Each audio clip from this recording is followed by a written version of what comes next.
Ito ang tinatawag nating snake plant, mga kaibigan.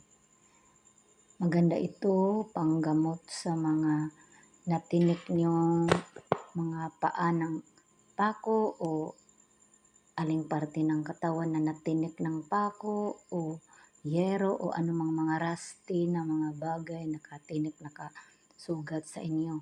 Dikdikin lang ang laman nito or ang malaking ugat nito. Kunin, hugasan ng mabuti at dikdikin hanggang sa lumabas yung katas niya at ipiga doon sa parte na natinik o nasugatan. Pagkatapos, itapal ito sa sugat para sisipsipin yung titano na maaaring sisira ng iyong katawan.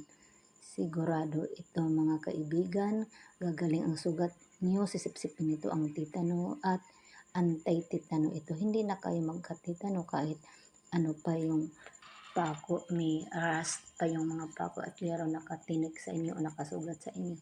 Ito mabisa, ito pampagal.